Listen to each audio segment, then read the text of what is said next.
नमस्कार साथियों। संवेगात्मक विकास चल रहा है हमें। उस संवेगात्मक विकास में बालक कैसा व्यवहार करता है। शेषवा अवस्था में आप बालक के संवेगों का कैसे पता चलाएंगे, कैसे आप पहचानेंगे कि इसमें कौन सा संवेग उत्तेजित हो रहा है, कौन सा संवेग आपको प्रदर्शित हो रहा है और आप कैसे अनुमान लगाएंगे। तो साथियों, संवेगात्मक विकास में अभी शेषवा अवस्था और संवेगात्मक विकास में वो संवेगात्मक व्यवहार करता है, उसके बारे में आपको पता होना चाहिए। आपके एग्जाम में इसी तरह से क्वेश्चन पूछे जाते हैं कि बालक जब शेषवा अवस्था में होता है तो अपने संवेगों को किस तरीके से प्रदर्शित करता है। तो इनके बारे में हमें थोड़ा सा जान लेना चाहिए कि जब एक बालक अपने संवेगों का प्रदर्शन करता है तो प्रारंभ में साथ ही मैंने कुछ बिंदु लिख रखे हैं और फैक्ट है ये बिंदु, और यही क्वेश्चन इसी तरह से बनता है कि शिशु जन्मते समय रोता है।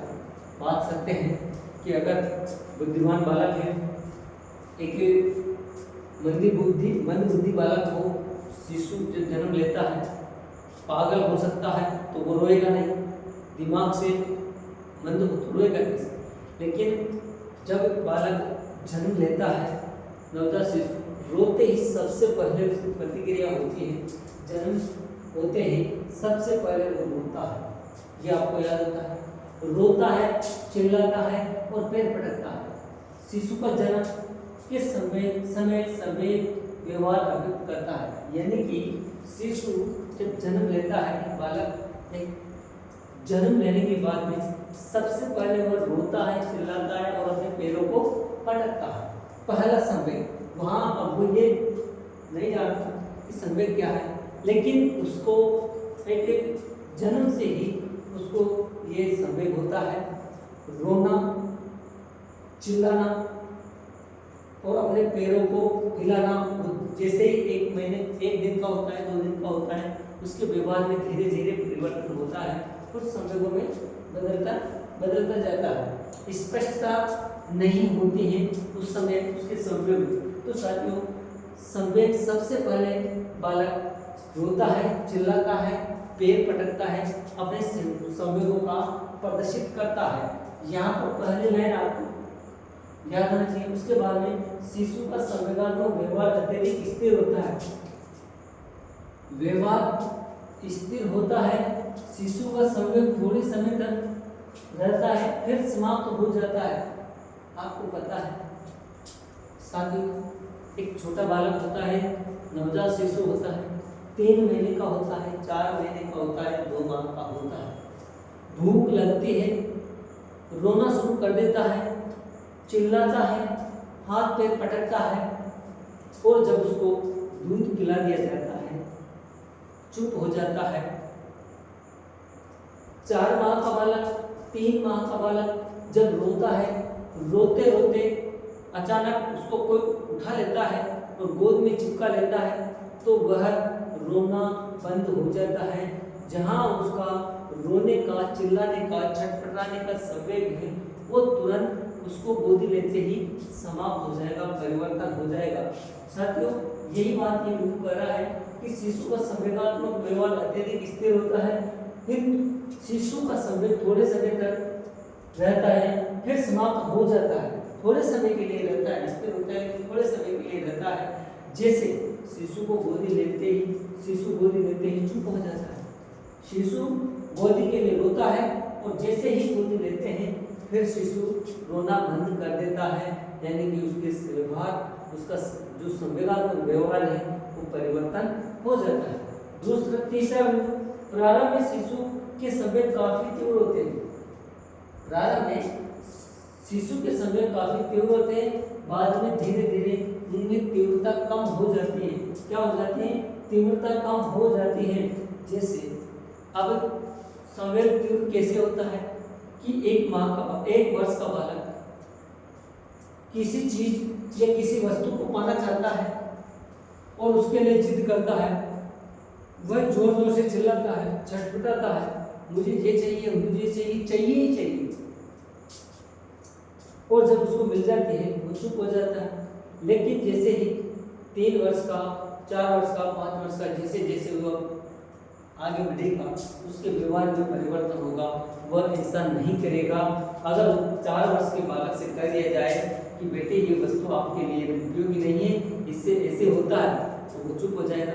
लेकिन 2 वर्ष का, 1 वर्ष का बालक अगर जिद्दी कर लिया, रोएगा तो रोएगा जब तक उसको वो वस्तु वो नहीं मिल जाए। अतः कहा है कि प्रारंभ में शिशु के समय काफी तीव्र होते हैं। प्रारंभिक अवस्था में, यहाँ शिशुअवस्था की बात चल रही है, और शिशुअवस्था में जैसे 6 महीने का, 1 माह का, 1.5 माह का, 2 माह, 1.5 वर्ष का, 2 वर्ष का, सॉरी, शिशु का समय काफी तीव्र होते हैं। बाद में धीरे धीरे उसकी तीव्रता कम हो जाती है। जैसे 2-3 वर्ष का बालक रोता है, जब उसकी इच्छा पूरी नहीं होती तब तक रोता रहता है। लेकिन 3-4-5 वर्ष का बालक ऐसा नहीं करता है, उसको जैसे कहेंगे वैसा चुप हो जाता है। प्रारंभ में शिशु के समय अस्पष्टता पाई जाती है, सही है बात साथियों। एक नवजात शिशु होता है, 6 माह का बालक होता है, 3 माह का बालक होता है, 9 माह का बालक होता है, वो क्यों रो रहा है? एक ही अंदाजा लगाएगा, भूख। शिशु की माता पिता एक ही चीज का अंदाजा लगा सकते हैं, परिवार वाले, कि ये भूख से रो रहा है, लेकिन उसके कोई दर्द हो रहा है, क्या हो रहा है, इसके बारे में अस्पष्टता, यानी कि उसकी संवेद जिस तरीके से प्रदर्शित करता है उसकी अस्पष्टता रहती है। लेकिन जैसे ही धीरे धीरे वह संवेदों की स्पष्टता आ जाती है, 2 वर्ष का होता है, 3 वर्ष का होता है, किस कारण से वो संवेद प्रदर्शित करता है। जैसे 3 माह का शिशु, 3 सप्ताह का शिशु रोने चिल्लाने में उसके संवेदों की स्पष्टता नहीं होती है, सही है बात, सच नहीं होती। क्योंकि 3 वर्ष का बालक जब रोता है तो उसका कारण का पता होता है, उसके संवेदों का पता होता है, क्यों रो रहा है, क्यों इसने हंगामा कर रखा है, तो उसके संवेदों का हमें पता होता है।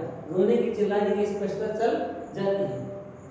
अब एक महोदय ने शिशुअवस्था में जो संवेदों का व्यवहार है उसके बारे में जोन्स महोदय ने कहा है, क्या कहा है साथियों?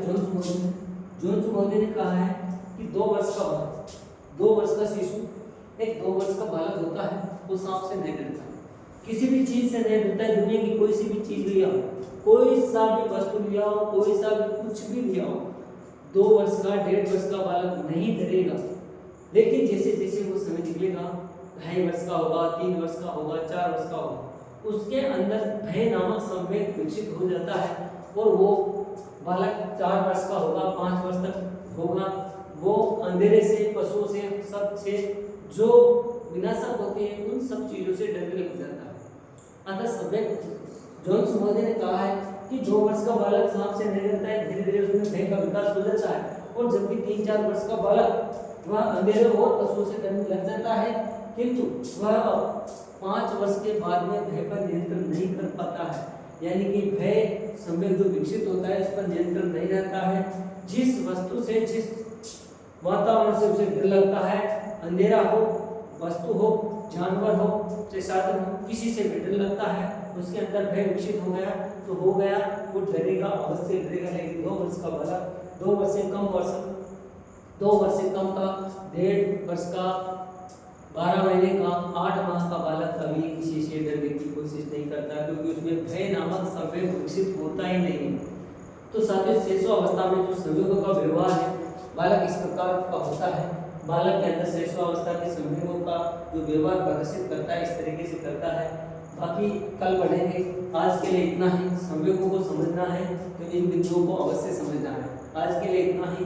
धन्यवाद। जय हिंद।